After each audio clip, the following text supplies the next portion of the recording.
Assalamualaikum warahmatullahi wabarakatuh. Perkenalkan, saya Akbar Mola dengan NPM 23050023, merupakan salah satu mahasiswa Universitas Profesor Dr. Hazen SH, Prodi Administrasi Publik. Jadi di sini saya ingin menjelaskan sedikit pengalaman saya mengenai analisis kebijakan publik. Sebelumnya, apa sih kebijakan publik itu?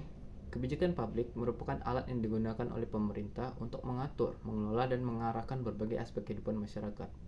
Nah, kemudian muncullah yang namanya analisis kebijakan publik, di mana dalam konteks kebijakan publik tadi dapat timbul sebuah analisis kebijakan publik yang mana merupakan sebuah proses yang penting untuk mengupayakan agar kebijakan yang dirumuskan atau diimplementasikan dan memiliki dasar yang kuat serta efektif dalam mencapai tujuannya.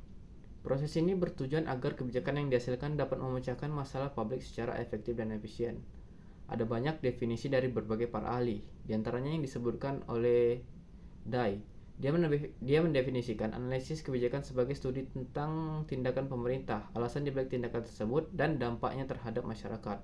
Kemudian ada lagi dari Laswell, yang merupakan analisis kebijakan merupakan proses pengambilan keputusan mengenai apa yang harus dilakukan dan bagaimana cara melakukannya. Dari beberapa pakar yang disebutkan di atas, dapat disimpulkan bahwa analisis kebijakan adalah studi yang memadukan pemahaman tentang tindakan pemerintah, proses pengambilan keputusan, dan penilaian terhadap tindakan tersebut berdasarkan bukti yang empiris.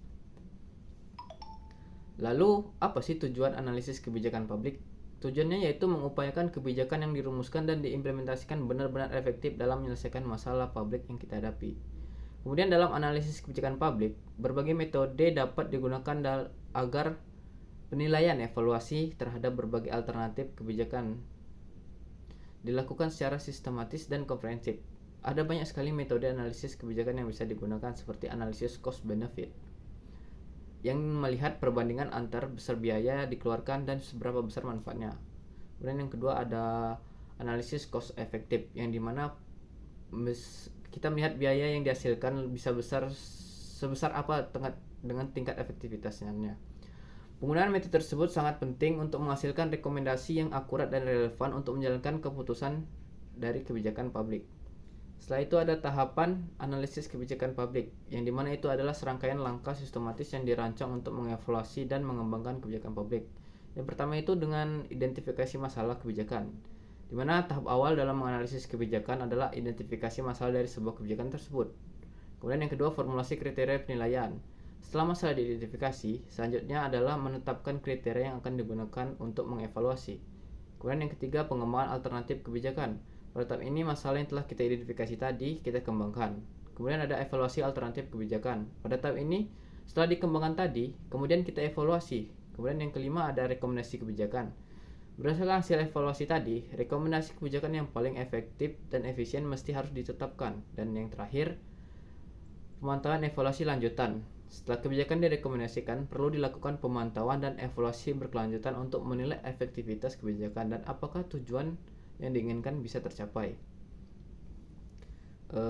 Dengan mengikuti tahapan tadi secara sistematis, analisis kebijakan dapat memastikan bahwa setiap aspek dari kebijakan yang diusulkan berdasarkan pada bukti yang memadai dan dianalisis dengan komprehensif.